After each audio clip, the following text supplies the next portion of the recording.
This podcast is brought to you by the American Enterprise Institute. If you like what you hear, please subscribe, rate, review, and share. Thanks for listening. Here's our show. What in the hell's going on? What the hell is going on? What the hell is going on? I don't know what the hell he's talking about. You don't have to know what the hell is on it. What the hell's the matter with these guys? We don't know what's going on. What the hell's going on? Who in God's name knows what it's all about?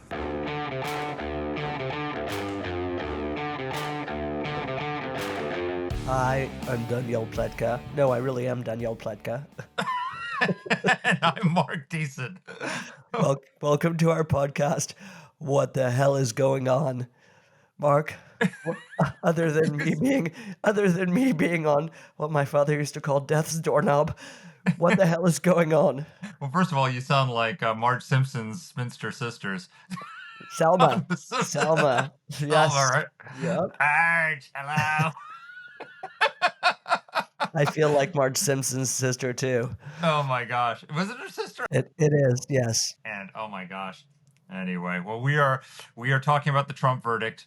We've got Jonathan Turley joining us, who is a brilliant legal analyst, a liberal Democrat. He's been in the courtroom. He's been watching this trial, front and center.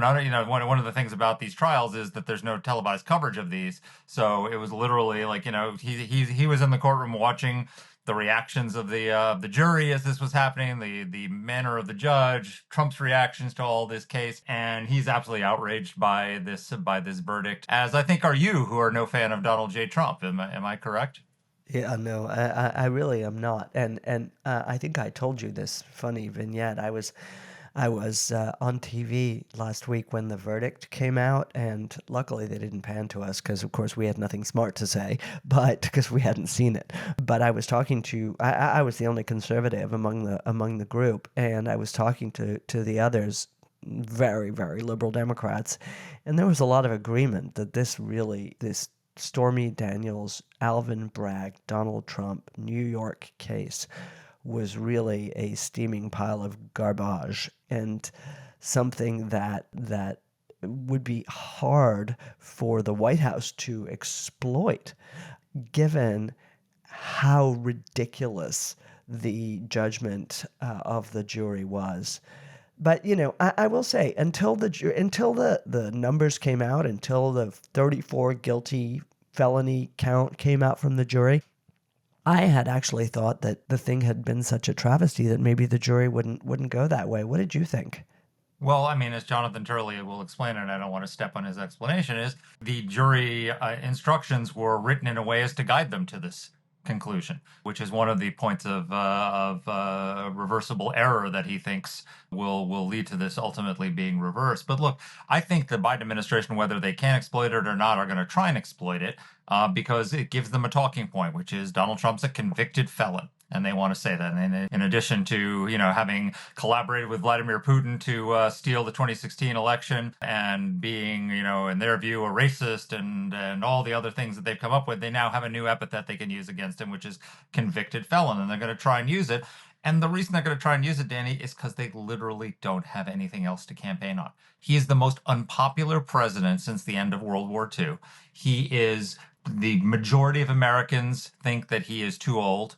The majority of Americans think that his policies have hurt them rather than helped them. The economy, in the view of most Americans, is a disaster. You've got the worst border crisis in American history. You've got the inflation. You've got the crime. You've got the wars raging all over the world. There was a poll that came out recently that 55% of Americans think that Donald Trump's presidency was a success, which is up from 55 who thought it was a failure 3 years ago. 61% of Americans think Joe Biden's presidency is a failure. So when close to a supermajority of Americans think your presidency is a failure, the only thing you've got going is to say, yeah, but look at the other guy. And that's what they're going to do. And that's what this is all about. That's why this prosecution took place. It was for a political talking point, and they got it. And I don't know. You tell me if you think it's going to be effective or not. I think it's going to be limited in its effectiveness, and I'll tell you exactly why. And this was another interesting conversation that I had actually behind the scenes at NBC News. Take us behind the scenes at NBC News, Danny. No, it's true. Listen, yeah. I don't. The problem for the White House and for the Democratic Party overall is just how distant they are from the reality that everyday Americans live. Sure. And I think you and I probably are too, but we at least are not so arrogant as to think that the problems of these little people are meaningless. And we were talking about inflation because, the president actually believes that all of these accusations that are being made in the public about how people are really feeling the economic pinch, he thinks that's being ginned up by reporters. I gotta say, I get it. You work at the White House, you're an important guy, you're probably getting Instacart, right? You're not down at the Piggly Wiggly filling up your wobbly cart every few days with the cheapest thing you can find. You don't know how much milk costs. You don't know how much eggs cost. But the idea that just because you don't know and you're not feeling it, it's irrelevant is really what's wrong with this administration. And so you asked me the question about will this stick? And I think the bottom line is when people think about their pocketbook and then they think about some stupid porn disgrace in New York, the answer is, did you know Donald Trump was sleazy? Yeah, I knew Donald Trump was sleazy. Did you know he had sex with a porn actress? Yeah, I knew he had sex with a porn actress. I knew those things in 2016. So, I think this isn't going to have the impact that people have hoped for. Yeah, well, first of all, on that stuff, this is the Democrats are the ones who taught us that the president's personal stuff doesn't matter during the Clinton administration, right? When he had sexual relations with that woman, Miss Lewinsky, that's just the president's personal affairs. That's nothing that the voters need to concern themselves with. So, the Democrats taught us that lesson. If people are wondering why Republicans aren't outraged about that, but look. The reality is, I mean, you've got it exactly right. I mean, remember the famous scene when George Bush went to the grocery store with the new scanner, and and people were just outraged that he had no idea how to scan groceries, right? That he was so out of touch with the American people. The fact is, most Americans are spending, as we had Gary Cohen on the podcast, who laid it out for us. They're spending $125 for what was a $100 basket of groceries when Joe Biden came to office. It's now $125. They went from the highest level of personal savings in American history because of the pandemic and the fact that they couldn't spend any money and all the pandemic spending, to now having the largest credit card debt in the history of the country, the largest personal debt in the history of the country. And they're paying record interest on that because of the interest rates that have gone up in order to combat the inflation that Joe Biden unleashed. So, yeah, that's why they don't think the economy is good. And when you have all those problems, when you've basically gone from having a savings account full of money to maxing out your credit cards in order to keep up with inflation, and you're paying 30% interest on your credit card debt because of the interest rates that are up, and Joe Biden goes out and says the inflation is under control, and you should be happy with how the economy is going, and Donald Trump is a convicted felon, you're like, dude. What are you talking about? I don't care about that. I care about what's going on in my personal finances. It's a luxury opinion, right? This is a to be outraged about this is a luxury position, and most Americans don't have that luxury. I think there's another important element to this as well, and I want to get to our guest Jonathan, who's awesome. But I think it's a lot of Americans this week have been paying attention to Tony Fauci's testimony on Capitol Hill. Bingo. Now, without, if just to summarize for you guys, if you haven't been paying close attention, he basically made clear that he pulled the 6-foot distancing out of his ass. He pulled the who should get vaccinated also, same place, same provenance. People shouldn't go on airplanes, same thing. He just made it up as he went along, and then had the gall before Congress to blame the National Institutes for Health for some of the things that people were unhappy about. I mean, no remorse. Tony Fauci is a guy who was getting high on his own supply, and that's a different problem we should talk about someday. But this only underscores that fact that people have so little regard for experts, for the government. I'm from the government, I'm here to help you. Remember that great Ronald Reagan line?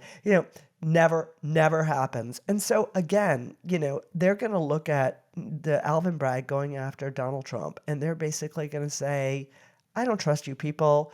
I don't trust you Democrats. I don't trust you Republicans. What I trust is someone who's going to get me cheaper eggs, a better border, tougher national security, and stuff like that. And so I think Stuff like that's when the Trump was bottom line. president. Trump, like when Trump was president, and most, I mean, the polling shows that a lot of people's the memories of what they disliked of Trump have faded, but their memories of what they dislike about Joe Biden are fresh, and their memories of what they dislike about Joe Biden is stuff that is like affecting their daily lives. What they dislike about Trump is not impacting them on a day-to-day basis. What they dislike about Joe Biden is the border and the inflation and the economy and the crime and all these other things. And can I just, before we go to our guest, just one other point of that I want to raise, which is Biden, when he came out in his press conference and talked about this, I want to read what he said, because they asked him about the verdict, and he said, "It's reckless, it's dangerous, it's irresponsible for anyone to say this was rigged just because they don't like the verdict. Our justice system should be respected, and we should never allow anyone to tear it down. It's as simple as that." I'm sorry. This is the same party that has spent the last 4 years tearing down the Supreme Court. Talking about how they're compromised. As this was happening, as he was saying these words, Senators Durbin and Whitehouse were demanding a meeting with the Chief Justice to talk about the flags that Mrs. Alito flew outside her home in Washington and at the beach, because she flew a Revolutionary War flag that somebody carried into the Capitol, and she flew an upside down flag of distress in a dispute with a neighbor. And it's just like, are you kidding me? I mean, can you imagine if 2 Republican senators had demanded a meeting with the Trump judge, to talk about his daughter's political activities on behalf of the Democrats, the $35 he gave to Joe Biden, and how he ought to recuse himself, and demanding a meeting in order to talk about that? And then Joe Biden, by the way, just the other day on Twitter, this is a quote: "The Supreme Court tried to block me from relieving student debt, but they didn't stop me. I've relieved student debt for over 5 million Americans, and I'm going to keep going." He's literally boasting about circumventing the Supreme Court. This is a party where Chuck Schumer stood on the steps. Again, I'll read it to you. Stood on the steps of the Supreme Court and warned the justices. This is a quote: "I want to tell you, Gorsuch, I want to tell you, Kavanaugh, you have released the whirlwind and you will pay the price. You won't know what hit you if you go forward with these awful decisions." These are the people standing up for an independent judiciary. They have the gall to criticize Donald Trump for criticizing the verdict in this case. These people? Are you kidding me? Okay, Mark, we know it's time to end this rant, because Mark has gone up to coloratura soprano in his rant at the end. A. And B, Well, I you feel like, can't, because you sound like I know, I feel like a man. the Simpson sisters. Exactly. And also I feel an op-ed coming on this one, so I'm looking forward to You seeing that. absolutely do. You will see this in great detail in the Washington Post shortly. Thank you for that. Jonathan Turley, guys, our actual guest. He is the Shapiro Professor of Public Interest Law at George Washington University. He's also the director of the Environmental Law Advocacy Center, an executive director for the Project for Older Prisoner. He has served as counsel in so many important cases: whistleblowers, judges, military personnel, members of Congress. He has a book coming out as well, super, super timely, and we're going to talk about that in our interview as well, called The Indispensable Right: Free Speech in an Age of Rage. That will be out this month. So definitely get on Amazon and pre-order it. Here's our rage-free interview. Well, Jonathan, welcome back to the podcast. Thank you. Well, you've been sitting outside the courtroom in New York and inside the courtroom at some points, reporting on this case. So you've seen this all firsthand. What the hell happened in New York? That's a really good question.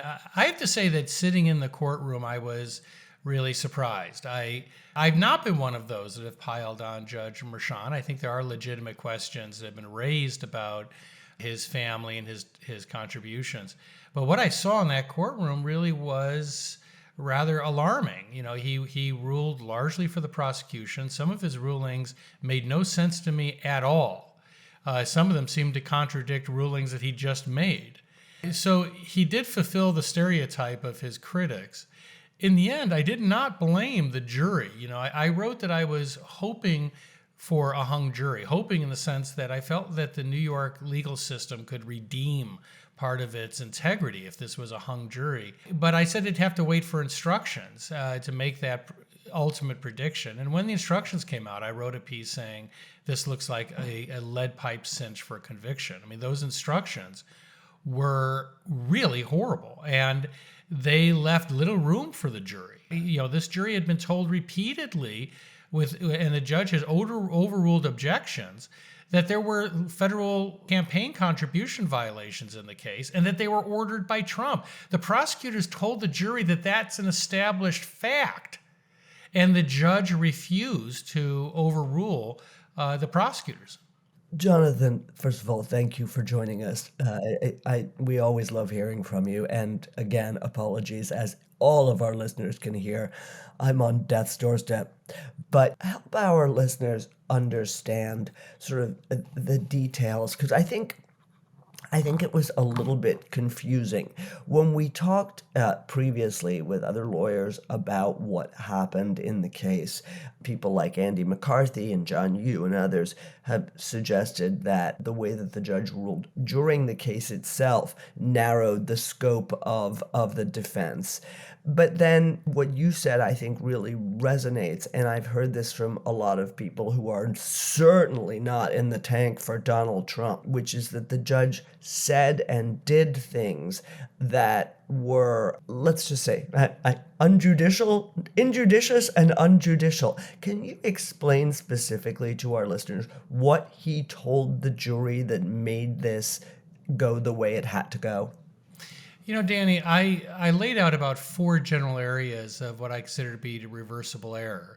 The fact is that the faith in the New York legal system is at an all-time low. So there may be some rough sledding for the president initially in the appeals, but this could eventually go to the Supreme Court. And I would be surprised if this verdict is upheld.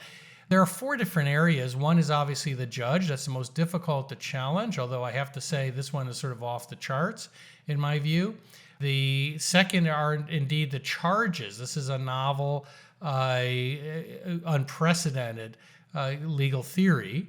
I don't believe that Bragg has authority to litigate federal election law. Effectively, what Bragg said was, well, the Department of Justice and the Federal Election Commission both declined to bring even a civil fine, so I'll litigate it. As the Manhattan District Attorney, I will say that there are federal election violations here. That raises serious issues.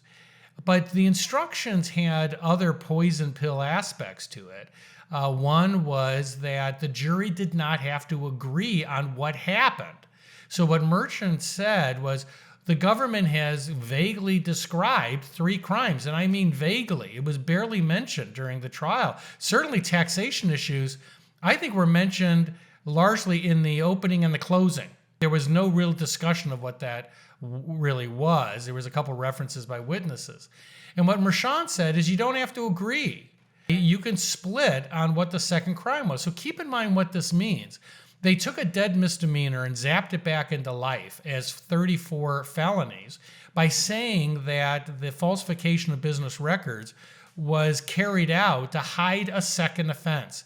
So this became the question of what's that secondary offense? All the way up to closing, we had no idea. Then finally, in the instructions, the judge said it could be one of 3: federal election violations, falsification of documents, or taxation issues. Now, on the face of it, all of those are weird, right? Bragg is not supposed to try federal offenses, neither is Merchant. The falsification means that you have such a circular theory, you get vertigo, right? You have the falsification of documents designed to hide the falsification of documents. And then the taxation thing was just a shrug. No one knew exactly what the taxation was, but it sounded like it was that they were suggesting that Michael Cohen had avoided taxes and that Trump could be punished for it, because that's the only real taxation issue that seemed to be discussed. So that meant you could end up with a 4-4-4 jury in a system that's supposed to be unanimous. Now, my last point. Do we know if he did? No. See, when the jury verdict finally came out, the judge wouldn't show us the instructions, wouldn't give the instructions to the jury, and didn't show us the verdict form. When the verdict form finally came out, there was no entry for what they concluded occurred in the case. They were just unanimous that some secondary crime occurred. So think about that for a second. How vastly different is a crime if documents were falsified to hide a taxation violation by Cohen as opposed to stealing the election? How different are those two theories? Well, obviously they're night and day. We will never know what the jury concluded occurred in the case. Is that normal? No, I've never seen a case like this. And the judge also just made bizarre rulings throughout it about what could come in and what couldn't. He allowed in the Stormy Daniels sensational testimony, including Stormy Daniels for the first time suggesting that she had been raped. And all of us were like, whoa, it almost went by you, because it was a reference to her waking up and not remembering what occurred, strongly suggesting that she had been drugged and raped by Trump. And all of that got in. Jonathan, can I know we can't know this, and I feel like if I were on LA Law or whatever, somebody would smack me down for even asking this question. But what was the judge thinking here? You watched it. You watched him. Sure, he gave $35 to Joe Biden. That's against the rules. He's not allowed to do that. But this is his entire reputation. What was he thinking? Do you have any sense? I don't know him. He has a nice demeanor in the courtroom. He's very understated, very quiet. Sometimes it's even hard to hear him. I liked his demeanor. I just could not understand his rulings. So there was a sharp disconnect between how he appeared and delivered these rulings and what the rulings were saying. The fact is that judges, like jurors in this district, have some strong views of Donald Trump. I don't necessarily mean that that's caused as much bias, but I can't imagine any judge looking at this case and not balking. I certainly can't imagine a judge issuing the instructions that he did. So it's hard to get into his head. I feel that he lost his opportunity here. He's going to be enormously popular for the rest of his life in Manhattan. He will be worshipped as a virtual judicial god. But I think that history will be less kind. I think that when you look back at this trial, it's an opportunity missed for this judge to transcend the politics and the noise and say, even if I'm going to let this go to jury, I think I'm going to bring greater balance here. And he just didn't do that. So I'm not a lawyer, but I play one on this podcast sometimes. But you are. You said that Bragg was basically trying unlawfully enforcing federal election law. Hasn't the Biden administration sued the state of Texas for unlawfully enforcing federal immigration law? The states can't enforce federal immigration law, but they can enforce federal election law? Is that what we're finding out here? Well, it's even worse, Mark, because they're not even enforcing federal election law. There is no federal election violation here. Look, I don't always say that. A lot of questions are close. I pride myself on trying to call strikes and balls. On this one, there is no question in my mind. There is no federal election violation here. They tried this in John Edwards. Ever since that trial, hush money has not been treated as a contribution. And I can understand why the judge said, I don't want an expert to come in and tell the jury what the law is. Okay, a lot of judges take that position. But the problem is he didn't tell them what the law is. He left the opposite. He left something in the minds of all those jurors that was untrue. And one of the things that Smith was going to say, which quite frankly I had not thought of until he tweeted this out, is he said, look, first of all, there is no campaign contribution here. But even if there were a campaign contribution, none of this makes sense. Because if there was a campaign contribution, it couldn't influence the election because you wouldn't report it until after the election. So there's no reason for any of this falsification. You could do the campaign contribution and nobody would know about it until after the election, and that would be perfectly legal. So the theory doesn't hold together. So Two quick questions, sort of procedural. Well, one opinion. What is next for New York State law? And second, what did you think about Trump's defense, his defense lawyers? Well, first of all, what's next is the appeal. I know that some have said you should go straight to the Supreme Court. I've been saying I'm doubtful about that. I would bet against it. The Supreme Court just turned down Jack Smith's repeated efforts to short circuit the process. I don't see them changing that approach when it's a Trump case. Second, in terms of defense, all of us would try cases differently. Would I have done things differently here? Yes, but that's not necessarily dispositive. Honestly, with these instructions, I think Clarence Darrow would have lost this case. I mean, with this judge and these instructions, I'm not too sure what could have been done. Where I might do some differently is that I tend to be a little more aggressive in court. I think that one of the things that you should do when you have something that is considered a weakness, you need to run to it, not away from it. You need to charge in there. For example, with the Trump Tower, I thought the Trump Tower supported Trump. They kept on referring to this moment, this critical moment in the Trump Tower.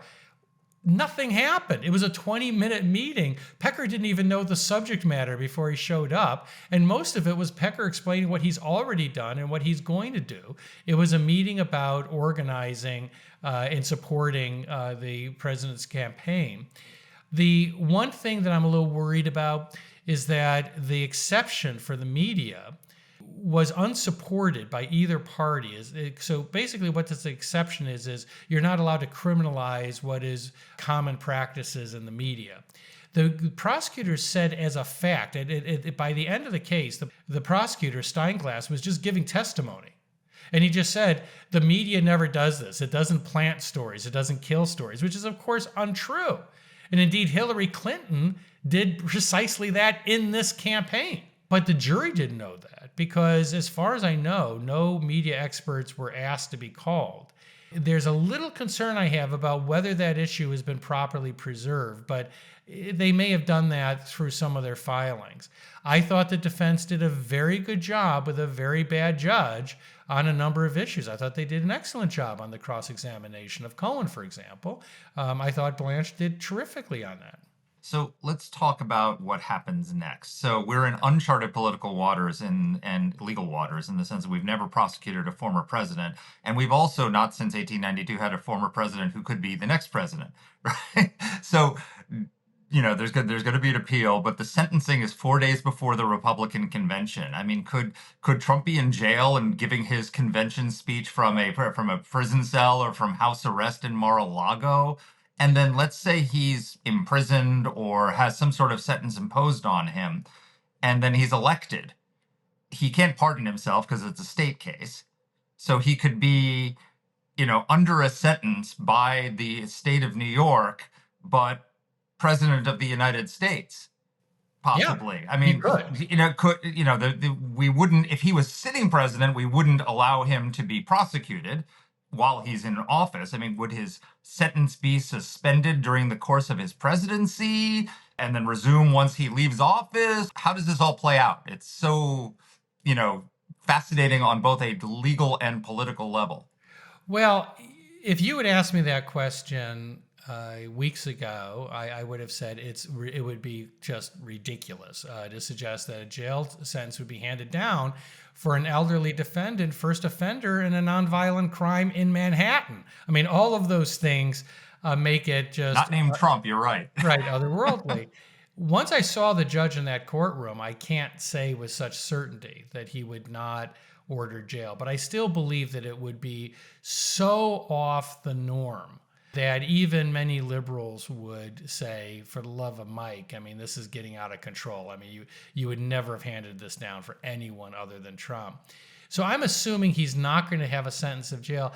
In most cases, I think that you would have a conditional dismissal, the type of go out and sin no more order. You're still under court supervision. So if you commit a new crime, then they lower the boom. But that's usually what I think would happen.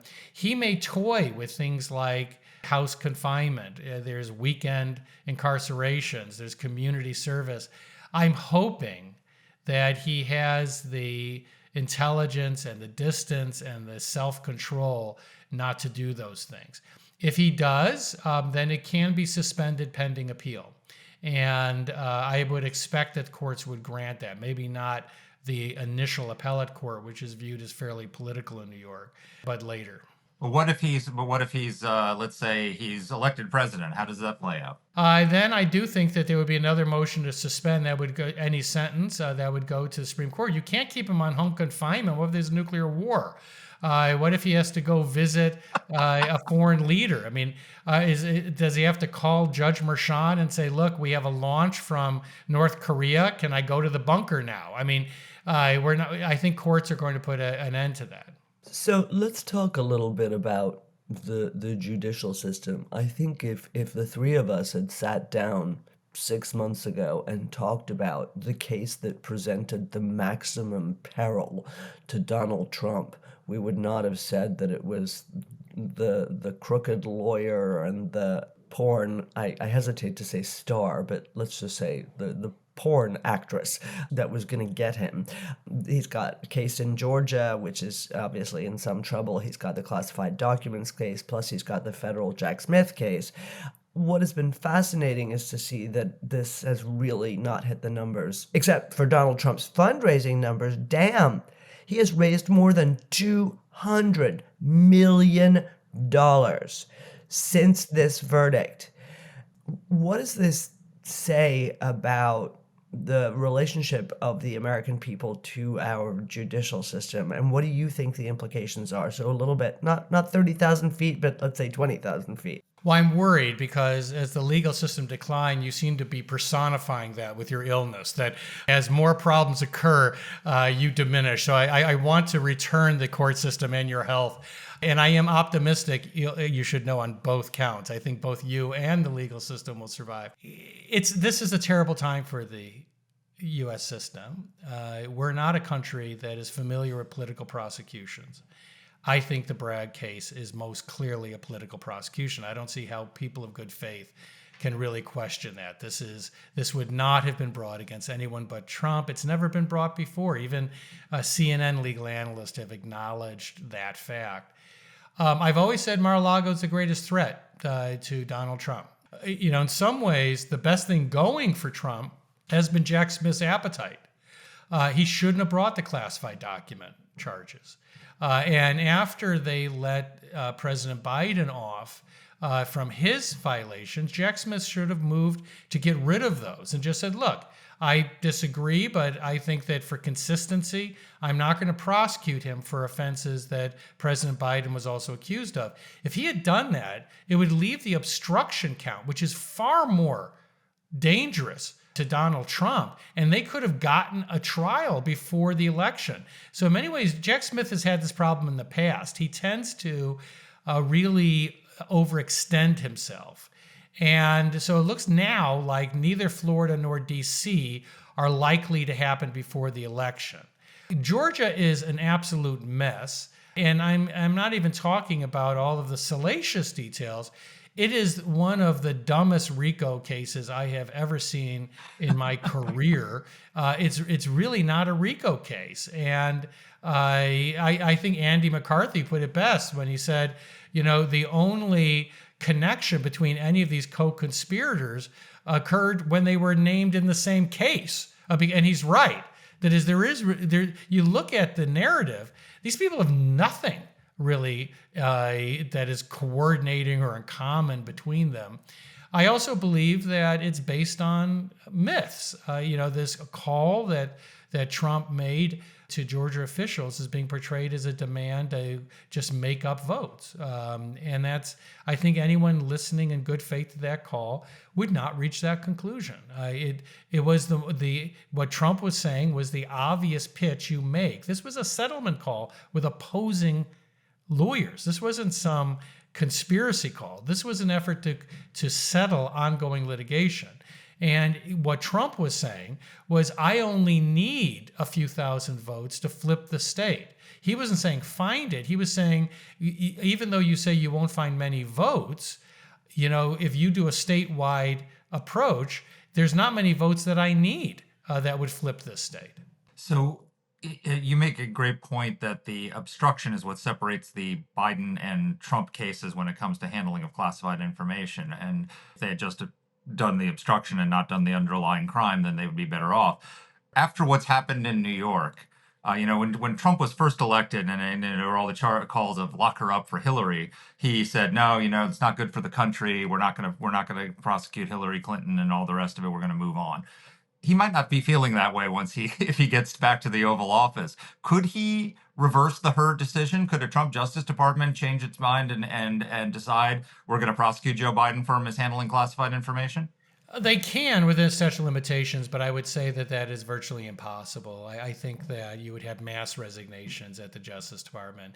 You can't make those cats walk backwards. And it would also be a mistake for the president. If he is reelected, that is Donald Trump, he needs to, he gave the right answer on Fox News 2 days ago when he said, my revenge will be success. I'm hoping he believes that because it's right. I mean, that you can achieve so much if you just, work on your policies. And yes, reform the Justice Department, not by lobbing off heads, but to reinstill this apolitical culture. The Biden's reaction to this case finally when he came out of it and said, that it's, Trump had attacked the judge and saying the case was rigged and all the rest of it. He said it's reckless, it's dangerous, it's irresponsible for anyone to say this case is rigged. That our justice system should be respected. We should never allow anyone to tear it down. It's as simple as that. He's doing this the same week that 2 Democratic senators have demanded that a meeting with the Chief Justice to discuss Justice Alito flying a flag, his wife flying a flag outside her home. I mean, can you imagine the outrage if 2 Republican senators had demanded a meeting with Judge Merchan to talk about his daughter's political activities or his $35 contribution to the Biden campaign and demand his recusal? It seems like there's a double standard here. Chuck Schumer stood on the steps of the Supreme Court and said, you will reap the whirlwind, Gorsuch. You will reap the whirlwind, Kavanaugh. And now the Democrats are wrapping themselves up in the independence of the judiciary. What's going on here? Well, unfortunately, I don't believe that these members believe what they're saying because this is an incredibly foolish effort. It's being used in this campaign to reinforce this false narrative. Look, the court just rendered a 9-zip ruling against New York for trying to pull finance and revenue support for the NRA. They continue to rule unanimously or near unanimously in the majority of cases. But they want to push this narrative that there's this cabal on a dysfunctionally divided court. The flag issue is just laughable. These senators said nothing when Ruth Bader Ginsburg was going out and actively attacking Trump and talking about the election, even talking about cases. They didn't say a word. And yet they want Alito removed from the court because his wife has a flag fetish. I mean, that's bizarre.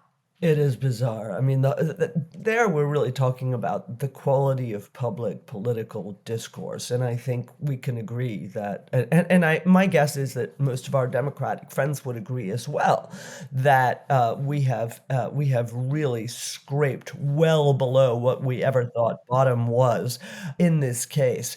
Let's come back to this question of the judiciary, though, because the Republicans are jumping up and down about Merchan. And I think a lot of independent lawyers, there was a really good piece on CNN by a former New York State prosecutor, certainly no Republican, that was extraordinarily critical.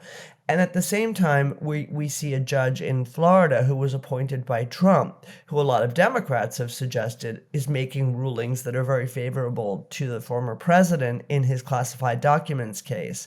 Just a quick word about that before I really want to ask you about your forthcoming book.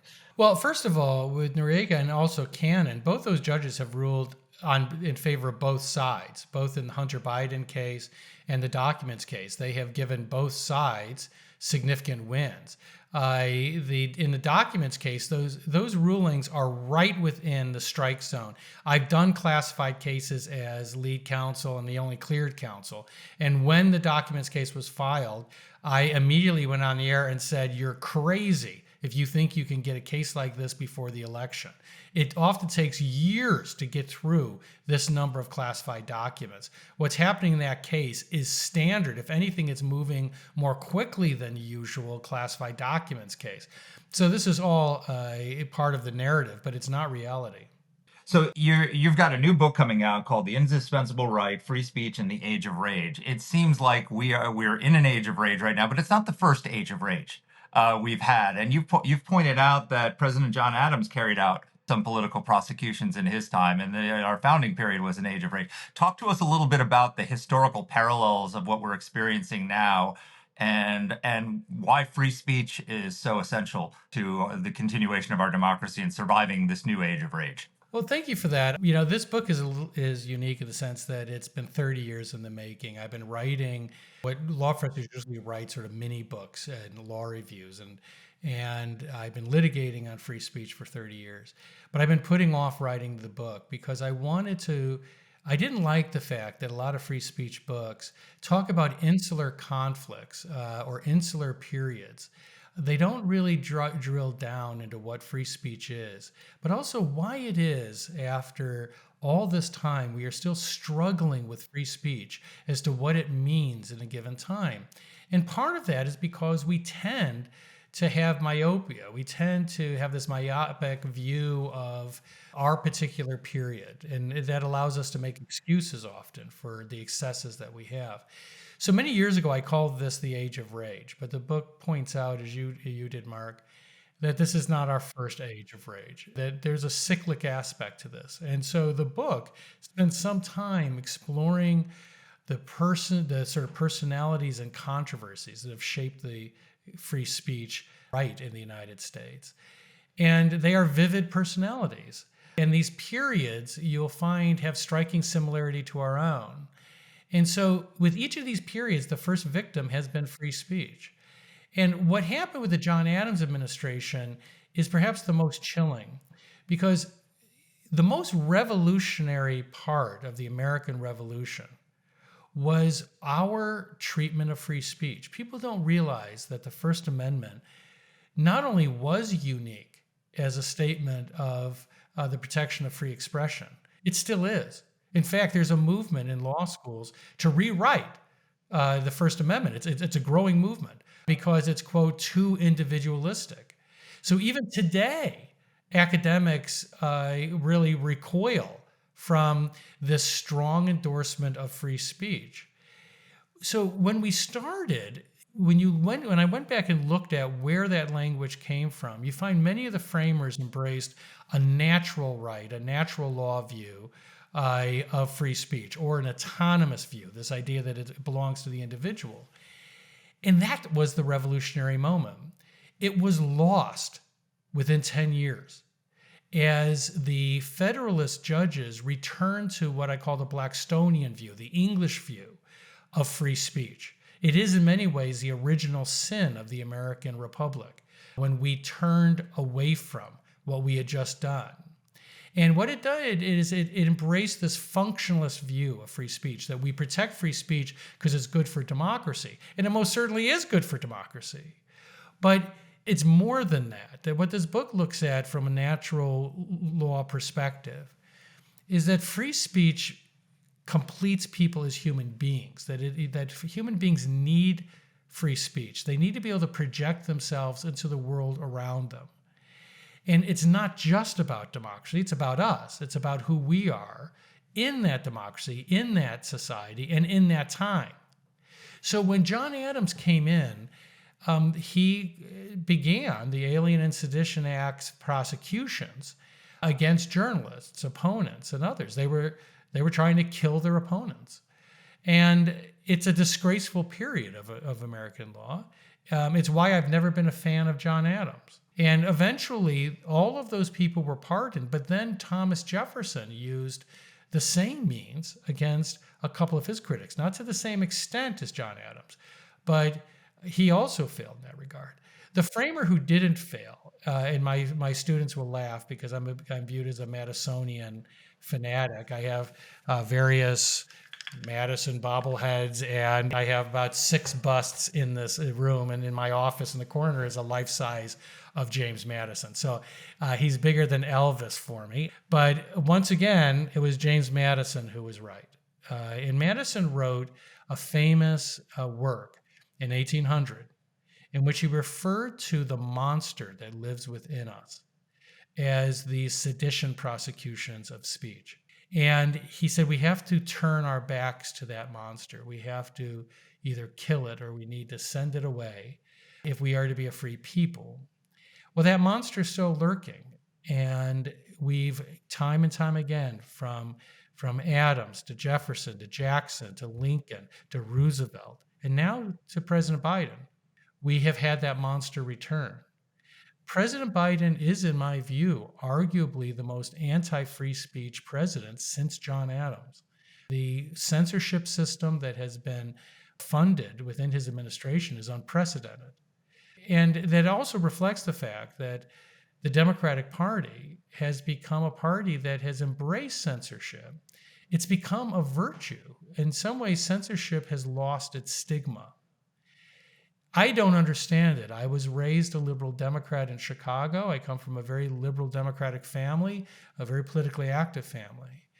But free speech was once the touchstone of the Democratic Party. That's changed. And that's why I think this period is the most dangerous of them all.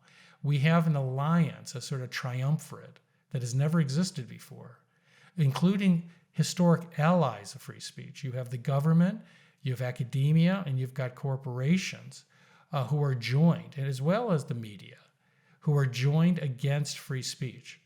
We cannot underestimate how successful they have been. You know, for me, this is such an incredibly timely book.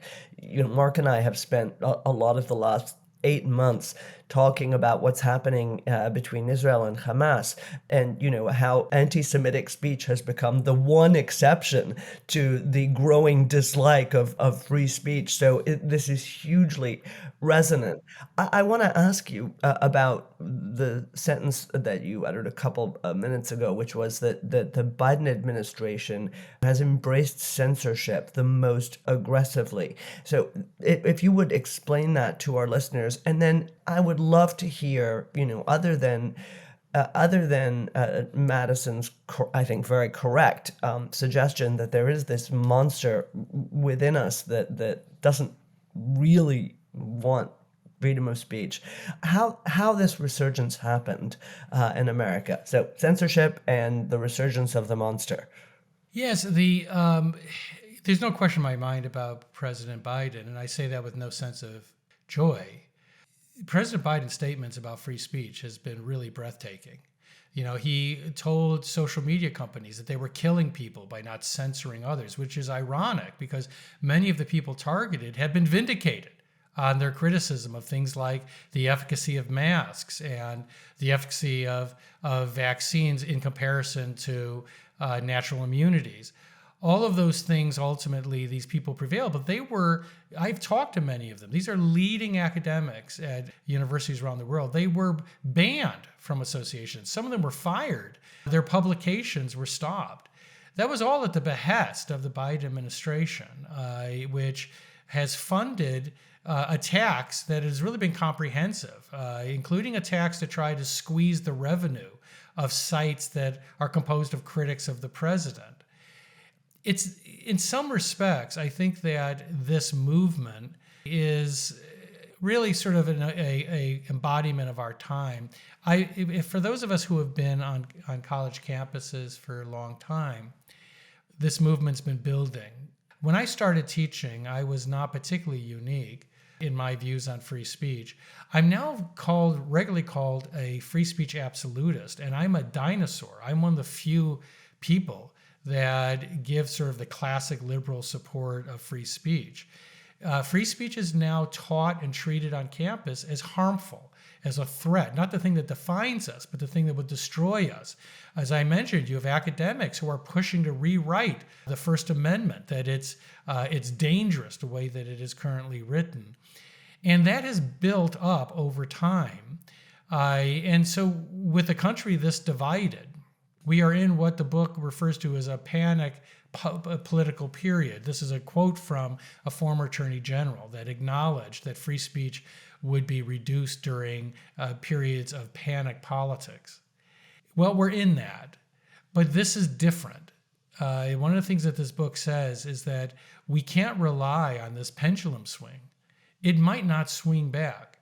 And the reason I say that, even though I'm an optimist that I hope it will, if you look at Europe, if you look at Canada, free speech isn't a free fall.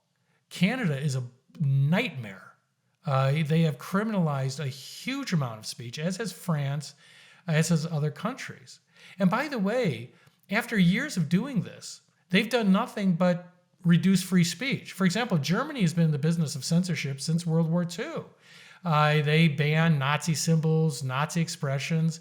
Well, how is that working, right? They have a burgeoning neo-Nazi movement. It's larger than ever. What it has done is destroyed free speech. Only 17% of Germans now say that they feel that they can speak freely in public.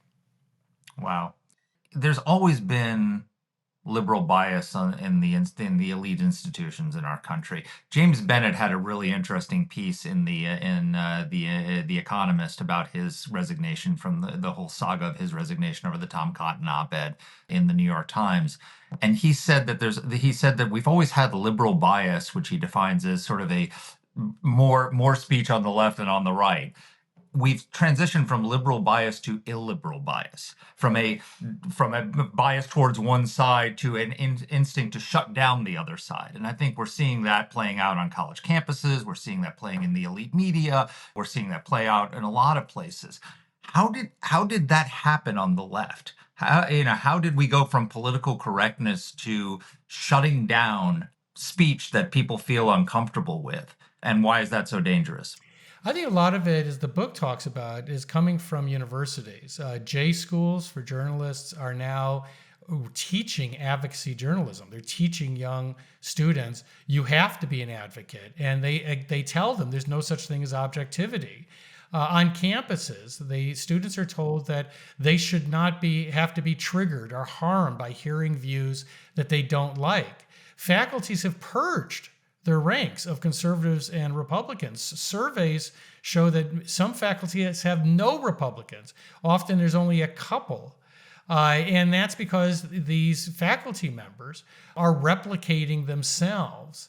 And the result is an echo chamber in the media, an echo chamber in campuses. And it's sad as an academic. I never thought we would get to this point. I talk in the book about when I went to University of Chicago in the 70s, I was actually, I may be dating myself a little too much on that one, but into the 80s, is that I found it exhilarating. To me, it was like the Star Wars bar scene. You had everyone with every different type of political view. I had never really met a Republican. I was from Northside Chicago. I remember telling my parents I met a Republican. I knew they had existed, but I'd never actually met one. And I ended up living in the Dorchester Cooperative, which is a vegetarian cooperative where the book The Jungle was written. And downstairs, the Trotskyites would meet. Next door, we had radical libertarians. And upstairs, we had militant vegans. And I loved every moment of it. I loved hearing different views and people of passion speaking about that. Students just don't get that today. The range of discussion on campuses has been reduced from the left to the far left. And worse yet, we have created this generation of speech phobics who, the minute they hear an opposing view, which is often one of the first times they've heard it, they really lose it. And when you hear them, they actually seem to convince themselves that they are being emotionally destroyed. And that's the generation we've created. No, so much of this, so many of the problems that we talk about on this podcast come back to the collapse of academia. It is unbelievable how it has, thrust really a dagger into the heart of so many of the things that America has historically stood for. So tell us, my exit question, okay? This right is indispensable, and yet we are watching it in many places evanesce as we speak. What's the solution? Danny, I think the solution is multifold. In the book, I dedicate the last chapter to coming up with possible ways to regain the ground we've lost. And one of them, and the most obvious, and frankly the easiest, is the government's got to get out of the business of censorship. We just need to pass a law that says not a single federal dollar can be spent in a grant or in a program designed to censor or blacklist people for their political views. The government agencies can still speak in their own voice. Mayorkas can still, go on to his website and say this is not true or that's not true, but they cannot fund censorship. We also need to get back to using our dollars. If you have universities that discriminate on race or sex or gender, no one would question that we should withdraw funding, because the American taxpayer shouldn't have to give money to a university that wouldn't let people like them attend or to function or to flourish. And yet we have universities that are denying free speech, the core American right, and federal funds still flow to those universities. And one of the things the book suggests is basically a regimen, a list of 10 criteria to receive federal funding. They are very basic. They are minimal. But frankly, a lot of universities would balk because it would get them out of the business of censorship. So there's a number of things that we can do to reinforce free speech. But finally, the most important is what we're doing now. We need to rally people of good faith. We need to make sure people understand that we can't assume that free speech is going to continue another generation. At the end of the book, I do note that there is a value to believing that free speech is a natural right. And that is, it gives you a certain optimism. If free speech is hardwired within us as humans, if it's something that we need to be fully human, then you can never really extinguish it, right? If it's something that we need, it's something we long for, we might lose our appetite for it during some periods, but we'll never lose our taste for it. And so I think that there's a reason to be optimistic just because we can't exist without this right. But we have to look at what's happening in Europe. That tide has reached our shore, and we have to take it seriously.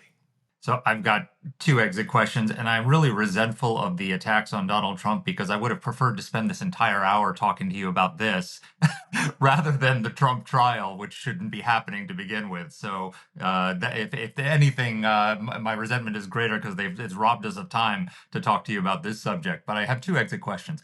The first one is, we've seen this outpouring of anti-Semitism on college campuses across the country, which is, I think, related to the whole CRT, DEI ideology of, oppressor versus oppressed and all the rest of it. But all of a sudden, we've a new generation of free speech absolutists who have come up and saying, well, you can't possibly, shut down these encampments because, free speech is absolute. They people who would readily shut down conservative speech. And you look at it and you think, if there were neo-Nazis starting encampments on college campuses, they'd be shut down in 2 seconds by the same people who are defending this. How do we balance this? How do we balance, one, is this an opportunity to reacquaint the left with the principles of free speech? But how do we balance this idea that we can't have a situation on college campuses where Jews are afraid to go to class? Where people cannot, function, who don't feel safe on their college campuses not feel safe because they're being confronted with ideas they don't like, but actually unsafe because people might beat the crap out of them because of their religion, with our desire to have free speech and allow people who have these views to express them and debate them and be confronted by good ideas as opposed to, censorship. How do we balance all this in what's happening on campuses today? Well, in many respects, what we've seen on campuses is the further extension of this pattern, because yes, they're saying we have a free speech right to occupy buildings and spaces, but they don't recognize a free speech right in others. You had a Columbia professor who was banned from the campus because being an outspoken Jewish professor would be too triggering for protesters. Obviously, you start by protecting free speech. You have a right to free speech, but you don't have a right to occupy buildings. You don't have a right to trash commons. You don't have a right to interrupt graduations. For years, I've been telling universities, you need to suspend and expel students that stop events. 100%. That has nothing to do with free speech. It's not free speech to stop other people from speaking. So if you go into an event and you're drowning out a speaker, you shouldn't be a member of an academic community, because that's what an academic community does. We speak to each other. We have a dialogue. But these university presidents are really quite cowardly at places like Northwestern and other schools where they just cave, as they have for years. And what's interesting is that some of these professors on the left who have been silent for years, as their conservative and moderate colleagues have been chased off faculties, have been investigated, suddenly they find themselves the target of these cancel campaigns. And there's this new hue and cry that, we need to protect my free speech rights. Well, you're late to the game, but yes, we do. So we need to protect Jewish students, Jewish faculty, and others who are being kept from these campuses. We can do that. It only requires a modicum of integrity and strength. They need to remove these student protesters when they are unlawfully occupying buildings. They need to expel students to threaten others. They need to enforce the rules that exist. That would go a long way. Quite frankly, this movement destroys itself, but only if you enforce the rules. These are radicals. They're not going to comply with the rules. There are groups like Antifa, which is the most anti-free speech movement in history. Antifa was formed largely as an anti-free speech movement. They're anarchists, but they hate free speech. If you read the Antifa handbook, it's all over that book that they hate the concept of free speech. So if you enforce these rules, these people will destroy themselves. No, I couldn't agree with you more. I think the way if you disrupt a graduation, you shouldn't graduate.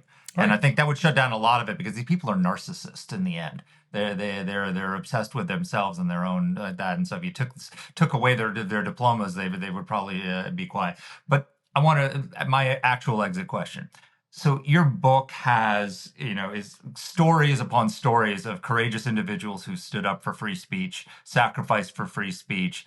What is your favorite story from the book that gives us a model and a lesson for how we can navigate our way out of this situation we're in today, where free speech is looking back at history? Who's your favorite hero of free speech, and other than Madison, and and what can that story teach us for today?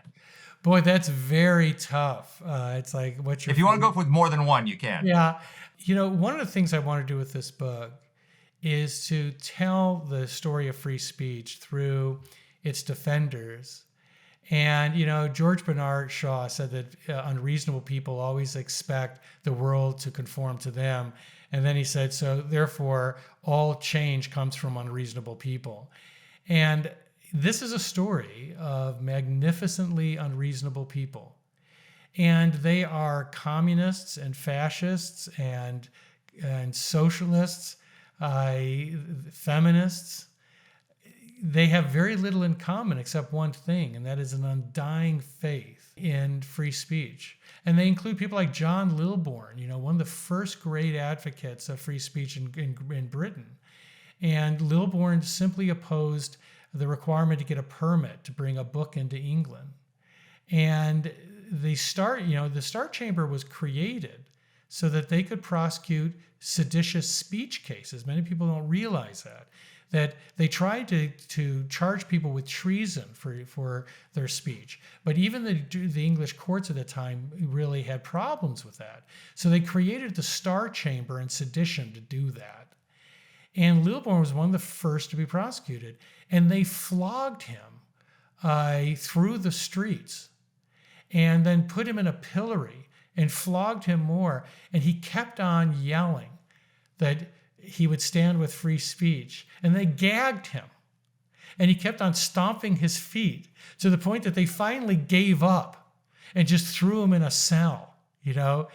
And it's people like that who have done so much to try to preserve our free speech. And you go through Ida Wells, you know, a wonderful writer who really became, in some ways, radicalized when she refused to leave a train car as an African-American journalist. That, by the way, was about 10 years before Gandhi had his moment in South Africa. So Wells was well before Gandhi in doing that. Wells is this wonderful story because she's so irascible. Even she worked to support her family, went to a college for African Americans, and immediately started to chastise and criticize the president of the college. And she was basically thrown out. Because one thing that you find in all these people like Wells is an absolute refusal to be silent in the face of abuse. And Wells continued to write, even as they burned her presses. They're all really these inspiring figures that we can learn a lot from. And indeed, one of the things the book says is that we teach our kids about people like John Adams, who are really sort of the villains, historically, of free speech. And we don't teach them about the real heroes. You may disagree with them. Eugene Debs was an ardent socialist. I think he was wrong on most things. But Eugene Debs had a deep-seated belief in free speech and went to jail. And when you said, can a president go to jail while running for office, Eugene Debs did that. He was in jail when he was running for office. We can learn from these people, and perhaps we can take a little courage from them. And I think that's why learning about free speech from the people that gave so much to protect it may be what we need as a rallying point during these times. Everyone thinks that their period of rage represents an existential and unprecedented threat. And they tend to, this is a fact, unfortunately, that free speech tends to be most protected at a distance. It's easier to defend free speech in earlier periods than in your own. And this book reminds us that not much has changed. This is another age of rage, and we have to overcome it. Well, can I add one hero to the battle for free speech that you might not mention in your book? You. You've been such a courageous person on so many levels, because as you said, you're a liberal Democrat, but you just call balls and strikes, and you come out and you call out the left when they for their excesses. You've been vilified for it. You've faced a lot of attacks on your character and on your that, and so I'm just really glad you're out there in the arena. Making these cases and being objective, and I'm so excited about this book coming out, and I hope it's a bestseller. And thank you so much for being on our podcast. Thank you, Mark. Amen thank you, to Danny. every word of that. Amen. Thank you, Danny. I hope you feel better. Thank you, Jonathan. I hope I do too. You give me hope. Thank you. Take care. So, Danny, what'd you think? So I really enjoyed, as I'm sure everybody could tell, the part of our conversation where we dove into free speech. I have just been beyond gobsmacked by the hypocrisy of academia and defenders of all of these anti-Semites all over the country who have been out there saying, oh, I don't know if anybody saw at the big pro-Israel parade in New York, 55,000 people strong. There were protesters there, and one of them was holding up a sign that said, "Kill the hostages." Another one was holding up a sign saying, "They're already dead." Yeah, these people, didn't give a damn about your free speech when you were talking about George Floyd, or when you were talking about Black Lives Matter, or when you were talking about the trans movement. No. But now they are totally free to say we should send Jews to concentration camps. Again, it's just unbelievable. Our country is in a free speech spiral. Well, they're Jews. Yeah, good point. Yeah. Well, right. Come on, Danny. Come on. Everybody Right. hates the Jews, right? Right. We should all agree on this. Look, you're exactly right. I just find it. I would be amused if it wasn't so damaging to our country by the just absolute 180 that the left has done on free speech. You know, when those college presidents showed up on Congress, and I don't think are any of them still in their jobs? I can't remember. Yeah, a But few of them are. yeah, but showed up and they were asked about whether this violates campus conduct to be calling for genocide. And well, it depends on the context. It's like, I'm sorry, but if these protesters were neo-Nazis and they were saying, from sea to shining sea, America will be free of black people and send them all back to Africa where they came from, they don't belong here. Those protests would be shut down in 2 minutes, and the first minute would be for coffee. There would be no hesitation to shut that down. If a professor wrote a paper advocating that, they would be fired. And of course, our friend Jonathan Turley would say, well, that would be wrong, because it used to be in the old days the ACLU would defend the rights of neo-Nazis to march, right? They don't have a right to take over campuses. They don't have a right to harass people. They don't have a right to prevent people from gathering and disrupting their graduations. But yeah, they have a right to speak, but they don't feel that way. This is it was only the other day that, if you even suggested that CRT was a bad thing, that you were committing a microaggression or even a macroaggression or whatever the hell aggression, it was, and how they needed safe spaces and they needed to police speech. It's like the left has gone from, I still love the James Bennett construction. It's gone from liberal bias to illiberal bias, which is, going from having a preponderance of left-wing speech to wanting to shut down right-wing speech. But all of a sudden, anyone questions they all of a sudden the mask comes off, and we see the hateful anti-Semitism that has infected their side of the political spectrum. And but free speech, we believe in free speech. We're back to the 1960s and this free speech movement. Give me a break. You don't believe in free speech. You just want to protect yourself from your hate speech. And it's a conundrum, because what you don't want to do is you don't want to shut down speech. We believe in free speech, but we even anti-Semites have a right to free speech. But they should. But you know what? What people do, and I wish we'd gotten into this question with Jonathan, is you don't have freedom from the consequences of your speech. Right? If you are a rabid anti-Semite, guess what? Law firms don't have to hire you. And people are using their free speech, like on Twitter and other places, to expose these people and to publicize them. And that's why they're wearing masks. They're wearing keffiyehs, and they're covering their faces. And when somebody comes in with a camera, they say, masks on, so the camera, they warn them so that they can't be filmed. So they're not even courageous enough to own their own commentary. So, I think, if you want to exercise your free speech, own the consequences of your speech, which means your only job is going to be working at a university somewhere. And good luck with that. Hopefully not. Amen. Amen. Amen to everything you said. Thank you. Thank you for putting up with my horrible Selma voice, and hopefully I will be cured, and we will be back with you next week. Take care. Take care. Let us know what topics you'd like us to cover. You can get in touch with the show by emailing us at whatthehell@aei.org. Or you can reach us on Twitter. I'm at @dpletka. And I'm at Mark Thiessen. That's Mark with a C. Please rate and review the podcast. If you like the show, please subscribe, share it, comment on Apple Podcasts, or wherever you're listening to this. Thanks for listening.